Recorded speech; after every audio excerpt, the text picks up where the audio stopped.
Welcome to Leadership in Real Life. I'm your host, Erika Taylor-Beck, the founder of Authentic Foundations. Hey, everybody, welcome back to Leadership in Real Life. This is Erika, and today I am going to be talking about burnout with Chelsey Kramer, who is a career coach. Chelsey, thank you so much for joining me. I am glad to have you today.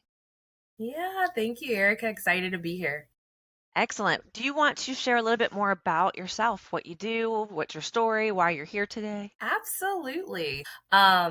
A little bit about my story is one, I have always been an overachiever. I've always been someone who loves to make a plan, have some goals, and to get through those. And so my first college list I made was in the third grade, and I had out of state and in state options. This was not an assignment anyone gave to me. It's just something that I wanted to do. And I used to list detailed future planning as one of my hobbies when I was in school. So I've always been very forward looking and wanting to achieve. That was always a huge driver for me, and wanting to just nail anything that I put my mind to was always something that was really important to me. So it really wasn't a surprise when I graduated from undergrad in 3 years, and then went and got my master's done in 9 months while working part-time, and then hit the ground running in management consulting. It was always just a trajectory that I felt like my life was on. I was always on the run, I was always on the go. That was kind of the main piece. But I would say how the story began to shift is while I was in the world of management consulting, and I was moving up the ranks quickly, getting that acclaim that I really cared about from our leadership. I was also allowing work to become my complete identity. So I was working 60 to 80-hour weeks, late nights, weekends. I traveled for work every week out of state. So for over 2 years. So I didn't really have a routine or a home thing that I did. Like, work was just the primary piece of my life. So it wasn't until 2020 and the pandemic when I finally stopped for the first time, because we were grounded and working from home. That was the first time I had ever been in my apartment for more than a month straight, because I had moved to the city after graduation. And that's when I realized I don't even like living in this city right now. This isn't even a place that I really enjoy. And so it was really that experience of going from working nonstop, feeling like I have to continue this rat race because this is what I have built my name on. This is what I have always wanted to do. This is my dream job, to realizing that this is no longer the dream that I have for myself. And so having to stop, do a check in with what my values are, where the shift existed. And one of the really big pieces for me is coming out of college, achievement was my number one value. The space between that and the number two, and then doing some of that internal work and journaling. I found out later that authenticity was like my number one thing that I'd cared about, and how could I do that in my job in a way that allowed me to show up as like myself, but always also continue to impact and to help others. It was during that time that I got like my coaching certification, but it wasn't until several years later, after continuing like my career journey, going from the large global Fortune 500 to a small startup where I was the fourth full-time employee, still experiencing burnout in that different environment, and finally learning that the way that I could get out of that was by setting boundaries and learning how to advocate and enforce them. With that shift, I was finally able to create a life for myself outside of work that made me just as happy, if not more happy, than the life I had made for myself. And I was still performing the way that I wanted to, but I was no longer sacrificing everything, including my well-being, to do so. So with that in mind, that is why I created Chelsey Kramer Coaching, because I know there are so many other high achieving women and driven professionals like me who are finding themselves sacrificing their personal lives for their careers, or finding themselves in a position where they're finding that I no longer even like doing what I've been doing, or I'm thinking about pivoting, but how do I even approach this type of thing? And so what I love about what I get to do as a career coach is I get to help people who are in those transitionary periods, and we get to work together to design a career that they love without burnout, which makes me extremely excited. I love that, and it's definitely needed. First, a random question. Did you end up going to college at one of the places that you had listed in third grade? No. I believe it ended up being a school that was on one of my later lists. My sophomore year of high school, I committed to that university with a softball scholarship, and I didn't play my entire time that I was there because I ended up getting a full ride academic scholarship. But there was an opportunity for me to do a study abroad program in Prague. Again, having that academic scholarship as a backup allowed me to make that transition. That's awesome. All right, so getting back to what we're here for. I love chatting with you because we have a lot in common, even down to an achiever being our number one strengths from the Clifton Strengths Finder. And for those who are not familiar with that, the summary is that every day starts at zero. So it doesn't matter what you've accomplished in your life or the previous day. When you wake up, you feel like you're starting at zero and you have to achieve and do something successful every single day. So there's just this relentless drive to be doing and achieving something. And it's a great skill to have, but it can be exhausting because you don't necessarily take time to celebrate your wins and to appreciate where you are and what you've accomplished. But I also really resonate with the burnout piece. I worked at a job where I traveled, 3 weeks out of the month and I was always on the go. And at the time I had been newly married and it was just too much, period. And I also resonate with my job and my career being my identity. When you realize, okay, this isn't actually what I want to be doing, I'm not enjoying it. What did that do for you and your sense of self when you realize who I am is no longer who I thought I was? What did you do with that? Yeah, that's definitely a little bit of that identity crisis moment where you're just like, wait a minute, this is what I am known for. Everybody knows that this is what I do. This job I thought was my dream job. Why would I walk away from that when this is what all this hard work, this is what all the lead up is going for? Really, it came down to this dream that I thought I had was not actually making me happy. When we were looking at how I was feeling, the lack of being able to do certain things in like the personal life, the level of anxiety that I like went through every day. You traveled for work, so I'm sure the Sunday scaries are familiar for you. That anxiety that starts coming around on Sunday night when you're like, okay, I have to get back to it Monday. And so ultimately, what was able to break this sense of fear around, I am an achiever. What do you mean I'm going to move away from a spot where I am achieving? Was getting to the breaking point of success can no longer come at the cost of my well-being. And that was a particular moment where I was on this call. Fortunately, it was a Zoom call where I was off of video because I was just so overwhelmed. I was doing the work for many people, but was kind of taking it in on my own. Had a few additional things on the works, but what was happening was just more and more priorities were being put on the plate with no support or idea of how am I even going to get all of these things done.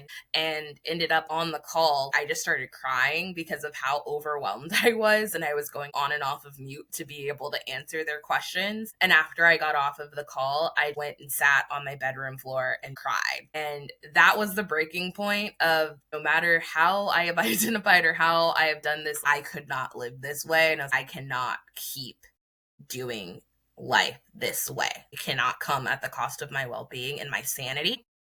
A part of the work, in addition for me figuring out what were my new set of values, where did I need to shift to, what were non-negotiables I wanted to see in my work, or being able to do balance, that was work I did. I also did work in therapy. So one of the pieces I'll shout out there is, for me personally, I had to do work where I was able to start to think about what does my self-worth look like and what is my value outside of what I do for other people. Meaning my needing to learn how to associate my self-worth not with achievements or accomplishments, which is what I'd grown up to do, and having to have that really hard conversation where I went from not knowing my value as just a person, not associated with because I'm a good worker or because I'm a good sister or because I'm a good daughter, any of those different types of things. But what is your worth and value just for you existing, just for you? And so that was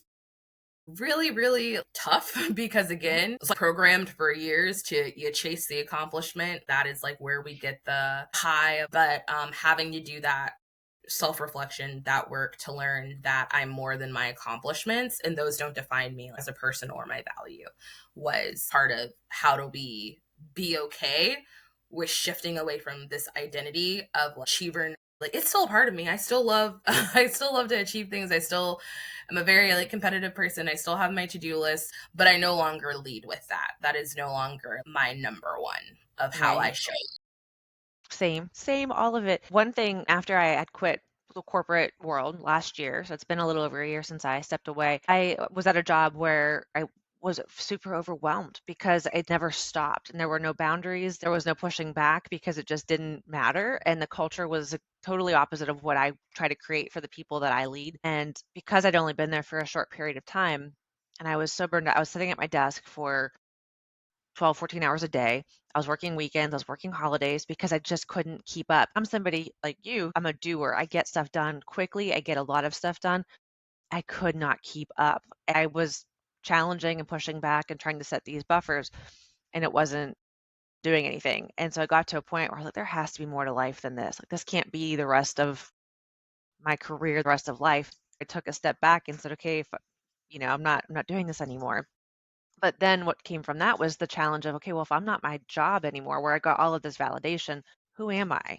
I just couldn't reconcile that piece for a little bit. And even now, I still sometimes will get down on myself because I'm not making the same kind of money I was making when I was working in corporate.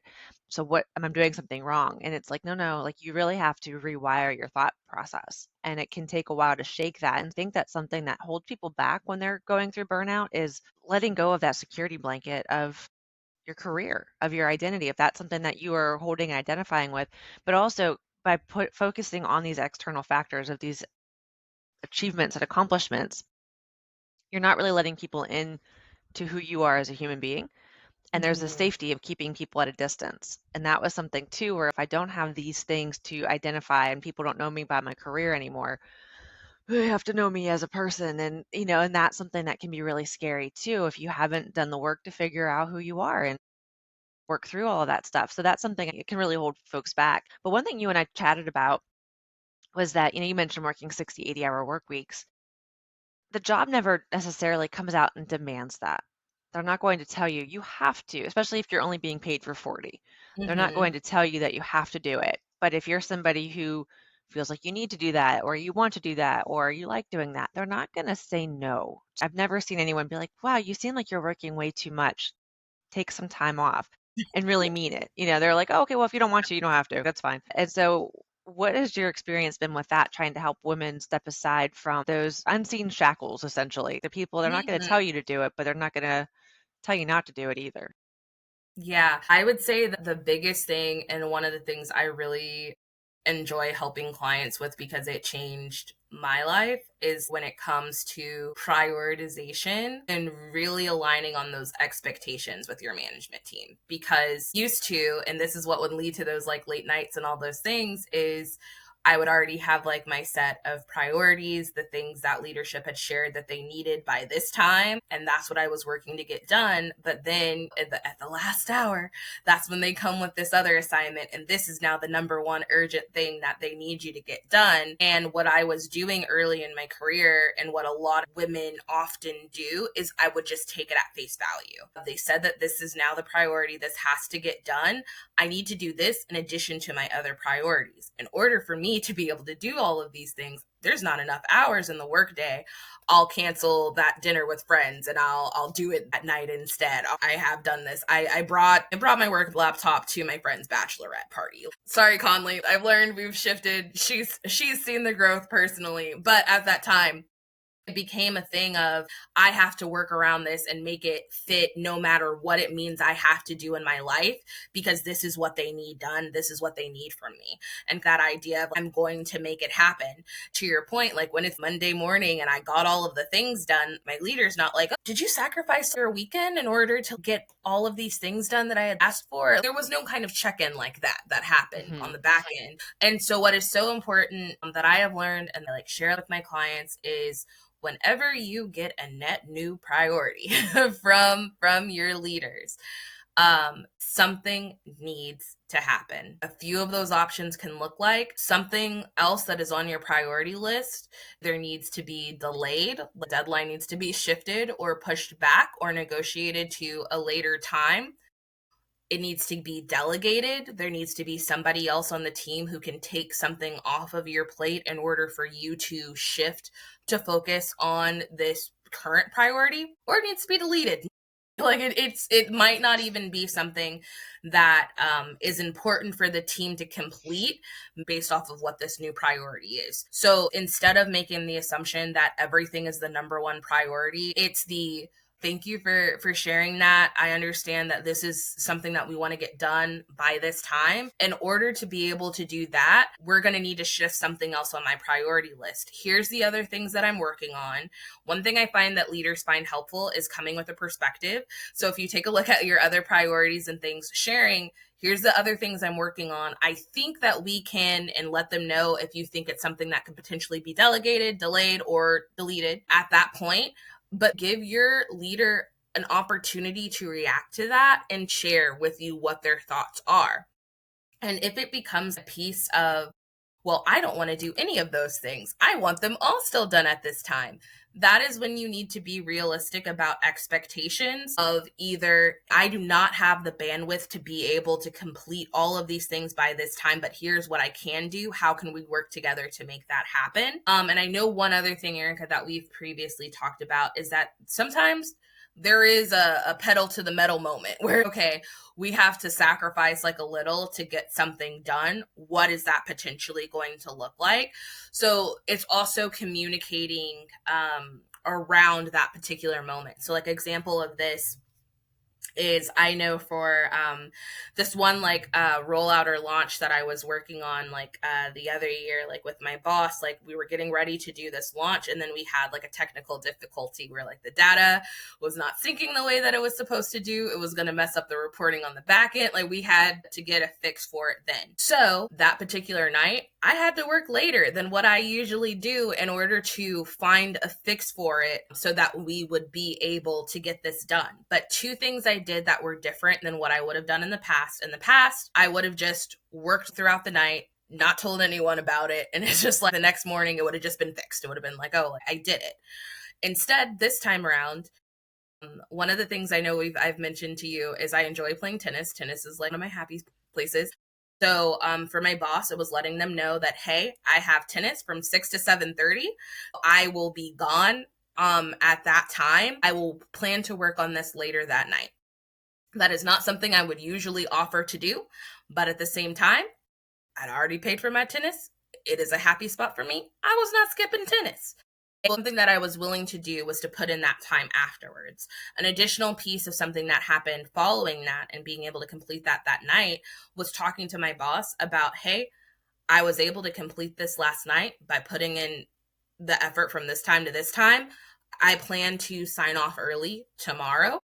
And fortunately, I had a boss that was comfortable with that. I know some people always fear, what is my boss going to say? Are they going to go for that? And the piece is having options, but still advocating for yourself. And what I mean by that is, say you put in an extra 2-3 hours or something like that. Talking to your boss of would it be possible for me to either have an early sign off, a late start, take this particular time like during the day, and it could either be tomorrow, the next week, like a couple of weeks. Like talk about the time frame for them. That takes away like the pressure for your manager. Oh, they are demanding that they take this time tomorrow, but I'm not sure if I can let them because XYZ is going on. It's having the flexibility to say it does not have to be the immediate next day, but I would like to take this time because I put in this effort to make this project happen the way it had to happen in order for us to get through it. So I would say that has been a shift for me, is getting into that point and also working with my clients so they are able to do that as well for themselves when they're having those conversations with their managers. Yeah, that's really important because I don't think many people are comfortable advocating for themselves. And part of it, like you said, they're afraid to, because if I don't do this, will I get fired? If I don't do this, will they just find somebody else who's going to do that? And will that put me at a risk? And In all reality, in all seriousness, the chances that maybe yes, that might put you at a risk, but typically it shouldn't. If you are working in a place that is not a toxic environment where you have good leadership, they should be able to see that and respect that and want to support you. I'm not going to promise though that you won't run into something negative because not everybody out there is a fantastic leader or gets to work in a great culture. Kind of hate to say it, but like read the room and see what it is. But at the end of the day, what you were talking about, if this is starting to hurt your well being, is it worth it? Is that something that you want to keep taking on? Because if you are afraid to set those boundaries, you start to be seen as the person that we go to when we know they're not going to push back. Then we start to ask you, we need someone to stay late, we're going to pick Chelsey. We need someone to do this, we're going to pick Chelsey because we know that she's not going to challenge it. Hopefully you don't have somebody like that, but again, just wanting to be honest because I've seen a lot of things. And there's a chance though that if you don't start to advocate for yourself, set those boundaries and hold them, that you will get sucked into this behavior and this routine. So it's something that you want to start doing to say, look, I don't mind staying late for situations that pop up where all hands on deck, we've all got to do this, we've got to be late, we've got to put in the extra hours. Okay, I'm okay with that because it's not expected all the time. Or Mm-hmm. if it is something that happens, you're going to recoup me somehow, whether it's some time, maybe it's a spot bonus, maybe it sets me up for potential for a promotion. But if you notice that you're going above and beyond all the time and it's not getting you any further ahead to where you want to be and you're not getting recognized, and we're not asking, did you sacrifice personal time for this? It's something to consider. Is this the environment that I want to be working in? Because what happens is you don't get seen as this overachiever and this hard worker. You get seen as kind of a pushover. And what you think you're doing to benefit yourself actually is backfiring. And you're not seen as somebody who is advocating and who is strong. It's just someone who's catch all. And it's not necessarily the identity that you want to be creating for yourself in the workplace. Absolutely. Because to your point, especially right now with the economy, all the uncertainty and things that exist, a lot of people during this time do what I call the turtle. It's the I'm going to put my head in my shell. I'm not going to put it out there. I'm going to be heads down, do all the work that I can to show my value, to show what I do for this team and how invaluable I am because I handle so much. I say yes to everything. I'm the person that you want on your team. And unfortunately, this can backfire in several ways. So, one, we've already talked about the heads down method and never talking about your work or getting visibility with leadership for the impact that you are driving is not helpful for earning a promotion. In an ideal world, leaders would be like, you know what? Erika is the hardest worker. She is always work. And I have found that she has helped the team with this, that, or the other. The truth is that Erika, they might not notice your work if you aren't bringing it up. Might not notice Yes. your work if your manager isn't able to speak to what you do, or if you don't have those skip level conversations with your boss's boss to be able to share the work that you are working on. If you are just heads down in your corner doing your work every single day, it might go unnoticed that you even do what you do. And typically, what I find with those types of people is it is not until they're burnt out and they leave the job and you have to hire not one but two people to replace them on your team that's when it's like, wow, I didn't realize Erika was doing all of that work. Another way that I see this happen is a manager noticing Erika is holding this team together. She's my glue. I can't lose her from this team. Being pigeonholed into the role or the spot you're in because your leader might feel like our team would not be able to operate if she was not here in this spot doing what she is doing and being the catch-all for all of the things coming in. So instead of promoting you for the next level, which you might be ready for, and all the work that you're doing shows that you're ready for, it might be, I would rather promote someone else so Erika can stay here on our team and do this for us because I don't feel like I can lose her. And so that is something that I have to have honest conversations with my clients about, of these different scenarios that happen, and how do you advocate for yourself in a way that you get that visibility and that recognition and you are able to articulate the impact of your work. Not because you want to be braggadocious But in order to continue to move forward in your career, you have to maintain a certain level of visibility. You cannot allow yourself to depend on other people to be the only one speaking up for you. You have to take some ownership of your career growth and do some of that for yourself. Additionally, when it comes to being on the team, you have to work towards, how do I make myself an asset without pigeonholing myself? This can seem counterintuitive, but one of the ways you can do this, and one of the things I talk about with my clients, is when it comes to teaching others about some of the things that you do. Maybe it's a process that you're really good at, and being able to break that down with a guide or something for other members of your team of, hey, this is how you leverage this tool in order to synthesize the data, or whatever those different pieces are. And instead of being so scared that by teaching somebody about what I'm good at, it's going to take away what makes me special, think it's going to allow others to do some of this work so I can continue to focus on some of my other goals, so I can continue to grow in other areas, so I can be promoted and kind of go to that next level and not be stuck here because they're so afraid of me leaving that everything will fall apart. When if I give some of the information or the things that I know that can help the team, not only will they see that I'm helping develop others, which if you're an individual contributor looking to be a manager, that is something that we desire for our managers, is your ability to develop others. Not just how can you succeed for yourself, but how can you let others succeed? So being able to show some of those different types of examples and those pieces can actually be your breakthrough to that next level or that next position that you might not know that you are preventing yourself from getting by some of your actions that you think are saving you or saving your job. Right. One of the things I heard years ago that stuck with me is that if you're irreplaceable, you're irreplaceable. So if you think I have this information, I'm going to gatekeep it because you can't fire me if I have this and no one else does, but you also can't promote me if no one else knows Mm-hmm. how to do it. Because like you said earlier, this is the person that's holding it together. If we lose this person, we don't have anyone else who can do that. So therefore, we can't let them move on and move up because they're irreplaceable.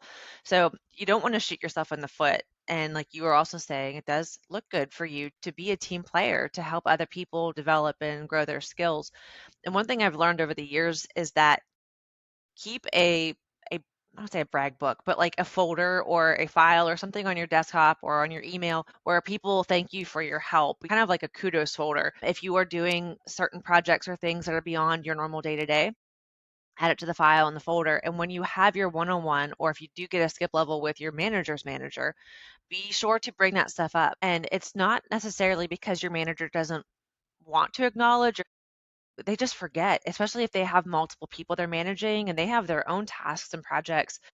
It's hard to know specifically what every single one of your employees is doing at all times of the day, especially if they're working in a group. So you might say, they collectively got this project done, but I didn't realize that Chelsey did 85% of the work and the other five people only did 15%. So I'm like, great job, whole group.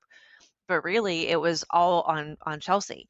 So you want to make sure that you are advocating for yourself, not to be a jerk, not to brag, not like my teammates suck and I'm, throwing elbows at everybody trying to succeed and climb the ladder.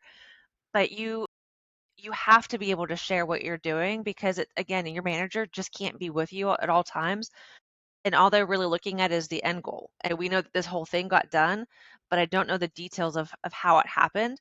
So for me to be able to give you the proper kudos and recognition, I need you to be honest and tell me how that went. And even sometimes being honest about the not I'm saying negative things, but maybe the mistakes that you've made. Because then I think, wow, if they're being forthcoming about where they did not do well or something that they made a mistake, but they learned from it, that to Mm-hmm. me also stands out because they're not just trying to brag to me. Here's all of the great things I did. I'm wonderful. I'm amazing. They're also being vulnerable about here's something I did that didn't go well, but here's what I did to fix it. I wanted to make you aware of it. I have so much more respect for that than someone who's just coming up and telling me all these fantastic things because we all make mistakes. Let's just own them. So Yeah. keep track of that stuff, share it, but because no one else knows what you do all day but you, and so you want to make sure that you need to be your number one fan and your number one Mm-hmm. advocate in the workplace because if you're looking for a career bump, your manager will hopefully want to help you and do what they can.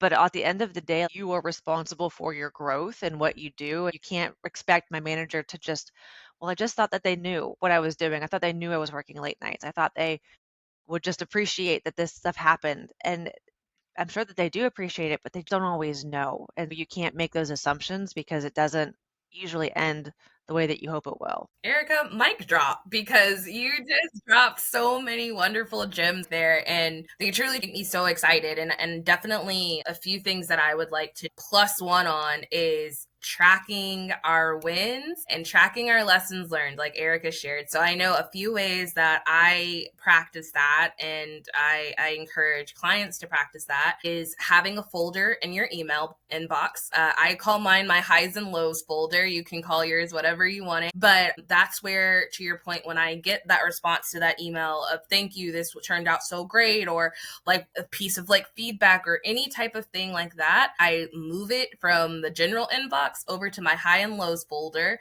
So it's keeping track of the things that have been going well, like the good feedback I've received, the constructive feedback I've received, all of that goes into that folder. So when it's performance review time, I'm able to look back through there to see what's happened through this period of time that I can talk to with my manager and I can talk to them about. Another way to track that is if in your one-on-ones with your manager, making sure that your manager isn't the only one setting the agenda, that you're able to have a part in constructing that too. So I know for like my current agenda, in addition to my priorities, I have my key wins and accomplishments for the week where I track all of the things that I'm proud of and that I do for that week. So it's not necessarily that in that meeting we talk through every single one of those, but it exists in the shared document between my manager and I. And so we're able to both have insight into what are those accomplishments that have happened, what are those things that are going well as some of those like lessons learned or kind of some of those other key pieces is something you can put into your agenda. The last piece that I would share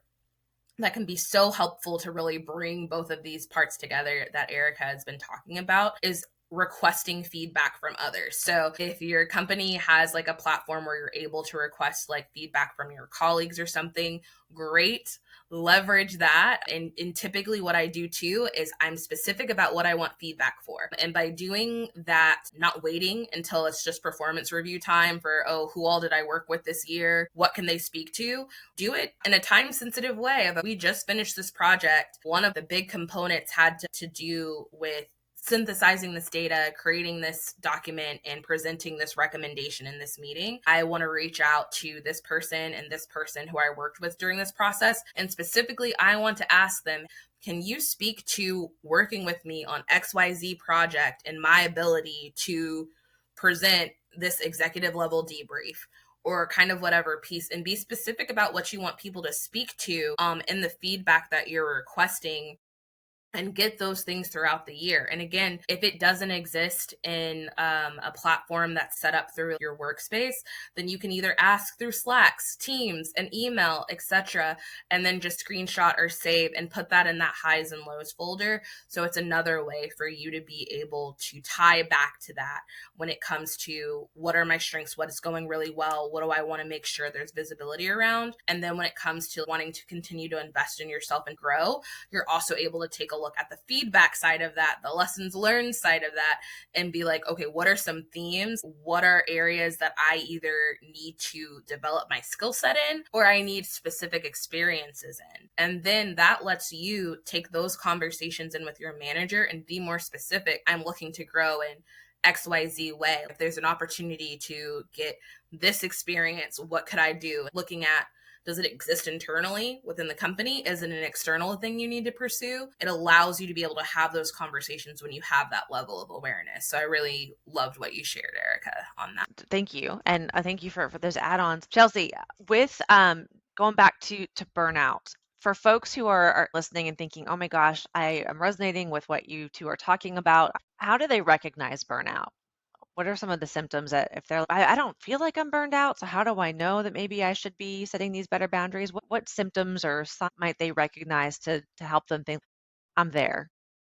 Yeah, that's a great question. I would say some of the signs of burnout are the ones that you think of when it's just anxiety or the Sunday scaries or things of that nature, but it can be more subtle than that. It can just be the general feeling of fatigue of that you got sleep and you wake up tired and you're already dreading the day ahead. This is gonna be a rough one. And there's nothing that indicates that to be true other than you are running on empty and trying to continue to go at full speed, and you're finding that you're not able to do that anymore. That can be a definite sign of burnout. That feeling of things or tasks that you used to enjoy or be able to get excited for, that you can no longer either be bothered to do, or you can do it but it takes forever because you feel like you're struggling to focus. That can be a sign of burnout. It's not a thing of all of a sudden I'm lazy or all of a sudden I'm the world's biggest procrastinator. No, it can be that your energy is so low and driven down and that you are so burnt out that it's hard for you to be able to focus in on the work that you're doing, even when it's work that you used to love to do.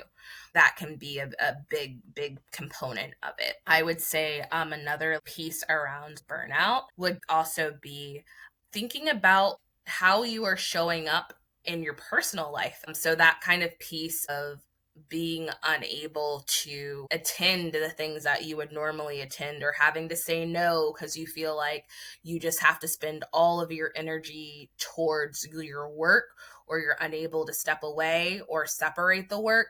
That can all be burnout related as well. And if you made it to the friend's birthday party, congratulations, you showed up. But if the entire time your mind is on the work that you're not doing, the guilt you feel for like the fact that I should have been doing this, but I didn't do this, or if I'm going to be here, then I should still put this time in afterwards. These are all signs that you're having an unhealthy like relationship like with your work, and it is likely that you are experiencing burnout. Even if you don't know what burnout looks like, that those are a few examples of what it can look like in real life. It's different for everybody. And one thing you mentioned about how you show up in your personal life, for me, I'm somebody who's really even keeled, but I was really snippy and just irritable and really low on patience, which is very not like me because I just didn't have anything else in the tank. I had no tolerance for anything around me in my personal life because I couldn't focus. So if you're noticing irritability or different behavioral issues in yourself, where is this coming from? It could be that too. And one other thing that you said that we talked about previously was you talked about taking your computer to your friend's bachelorette, but we also talked about taking it to vacation. Stop Mm. volunteering to take your computer on vacation. When you take time off because it's going to let you come back to work recharged and refreshed and ready. Say I'm taking time off. My out of office should say, if you have any questions, you can reach out to Chelsey, whoever my backup is, because they should be able to answer any questions that you have while I'm gone. And if it can wait, I will get to it on whatever date I return. So have a backup lined up for you and don't volunteer to check your Slack or check your Teams. And if you have that stuff on your phone, turn off your notifications, maybe disable the app for a little bit. Like you were saying, this is a big thing is I would be somewhere, but mentally I was always at work. I was thinking Mm-hmm. about my team. I was thinking about a project. I was thinking about how to address a performance or behavior issue. And I was always mentally somewhere else. That's something where it doesn't necessarily mean burnout, but it could be a sign of really bad boundaries. And work for me, and I've admitted this before, it came first. It came before my marriage, it came before my mental health, it came before everything else, and I regret that now. But I didn't necessarily see it before. And when I did see it, I was able to justify it because, well, this is how we make money, and this is who I am, this is what I do, this is how people know me. And people, companies, organizations, again, not necessarily with negative intent, but they'll take advantage of that because it benefits them. You have to be the one to set those boundaries for yourself. So if you're noticing the signs that Chelsey mentioned, or even some that I had suggested, and you're thinking, maybe I'm not burned out yet, but I have some work to do you have any initial steps or guides or feedback on how maybe they could take the first steps in setting those boundaries if it's something that's totally out of their comfort zone? Yeah, absolutely. And I just want to add this one last thing because as you were saying it, I was like, oh man, this made me think of one of those feelings that was part of the justifying burnout, like the piece that you were just talking about, was this job pays me very well. They are paying me to suffer. Part of what I am having to put up with in order to earn this high of a salary or to earn these particular benefits or doing this is I have to do the whatever it takes piece. You are not required to suffer in order to make livable or even beyond livable wage. That is not a requirement. And a company paying you more is not giving them permission to walk over you like a doormat, or for you to allow it because you feel like that's what you have to do in order to earn the money, or that's what you have to do in order to maintain the prestige, or whatever you feel that you have. So Erika, it was very important for me that I add that, because as you were saying that, I was like, man, I remember when that used to be part of my reason why I have to deal with this. And so just to make sure I catch, like, so for this like next question, it's just if somebody is interested in what can they do if they think that they currently have the signs of burnout, or they believe that they have burnout, what are their next steps? What can they do? Right. What could be my next step if that's me? Like, what would you recommend as a next step if I don't have a clue where to go from here? Yes. Well, the first step I would recommend is checking out my website. It's chelseykkramer.com, Chelsey with a Y, Kramer with a K, because I have a freebie on that site that is Success Without Burnout. It's a career realignment guide and it's for free. But one of the things that can help you the most is taking the time to pause and reflect, because typically when you are in burnout or you are just on the go, you never stop. You never stop to think about anything other than the work that you are doing, or what is the next goal or the next step. And what can actually help you is when you slow down, you pause, and you reflect on where am I currently at? What am I currently doing? And more specifically, when you start thinking about your job and your role, putting it into that category of what is currently energizing me in this role, what is currently draining me in this role. And just that simplified piece of starting to identify what are those different pieces. If you find one that the draining list is extremely long, that could be a red flag.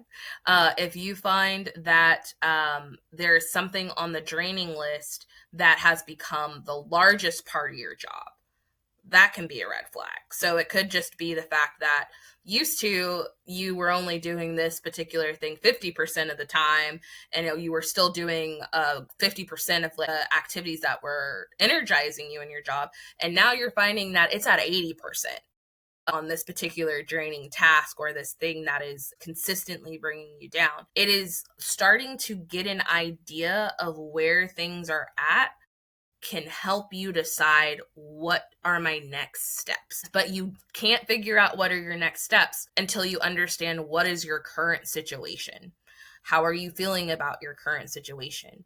What would you like more of, and what would you like less of in your current situation? Because that's when you can start to figure out what are my options for myself going forward. So it comes to that piece of, is this just a matter of I need to talk to my manager about the fact that I would like to do more work in this other area versus this area that we've kind of been swaying it to? And if I have that conversation, I could see the split of my work change compared to what it currently is. Is it a thing where you realize that this is what the job is? The job is requiring the things of what drains you the most, the things that you want the least of. That is just the work that is going to be required. That's when you can start thinking about, is it time for me to pivot, to transition, either to another company, another type of role, or something that aligns more with the things that I would like to do and the things that energize me. That's also where you can find what energizes me and what do I even want more of. That is a sign too. It's a sign that it's time to begin to explore, what do I want and what could that look like, and then how do I get there. But I think one of the biggest things for folks with burnout is it already feels like you're behind the eight ball. It already feels like you don't have any time. I can't think any more than what I have already thought. I can't do anymore. It just feels like you want to stop. However, stopping will just leave you stagnant. So it is so important that you spend the little bit of time that you can muster towards not working, towards reflecting so you can figure out what you need to do next and the support and the resources that are going to help you get there. Whether that looks like therapy, whether that looks like a career coach, whether that looks like just starting to take back some of the things that make you happy that maybe you took out of your schedule. Maybe you took out going to the gym. Maybe you took out spending time with your friends. Maybe you haven't taken the time to go outside and touch the grass because you've been surgically attached to your chair for the past 12 hours, or really identifying what are those simple things that you can start to put back in your life that are going to help you move forward and not remain in the cycle that you're currently in, is something really huge that you can do if you're experiencing burnout or you feel like you're on your way towards burnout. It's very great advice. Very great. So, folks, one thing that Chelsey said that I really agree with is that whether it's a therapist, whether it's a coach, whether it's a partner of a friend, sometimes it helps to have an external perspective that is objective to help you see things from an objective lens is really good. So using these tools that Chelsey's talking about, doing some reflection. But if you're somebody who is so deep in it, it might be hard to see it for what it is because you are justifying it and rationalizing it, and you might need to talk to somebody else who's going to help you see it and maybe call you out on some of your lack of boundaries because again, it becomes part of who you are and it becomes part of society. This is really a lot of what we naturally teach people to do and be. And so you're going to look around and think, okay, well, everyone else is doing these things. I should do those too. But if you look around too, most people are not necessarily super happy or healthy. And there's a lot of room for improvement in how we're doing things, which is why Chelsey's doing what she's doing. It's why I do what I do as far as coaching, trying to help people have these boundaries and to focus more on what's right for you. So, Chelsey, I want to thank you so much for taking time today to chat about burnout and about your story and some of the resources. You already mentioned chelsekramer.com, which I know you rolled that out recently, and it's a really fantastic site. But if folks are interested in finding you, learning more about you, working with you, how can they find you outside of your website?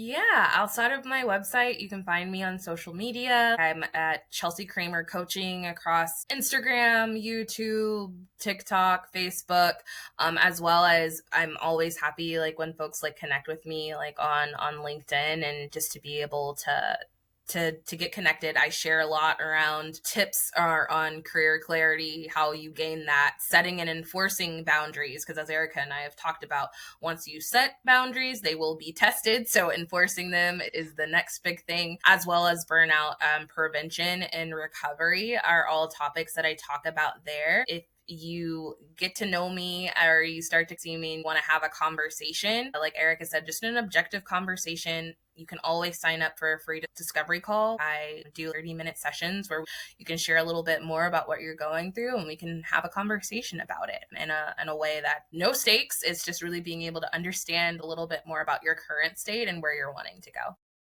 Love it. Excellent. All right. So, Chelsey, again, thank you very much for your time. Folks, I will put all of that information in the show notes so that you can find Chelsey and look her up. But thank you very much for listening to another episode of Leadership in Real Life, and I'll catch you on the next one.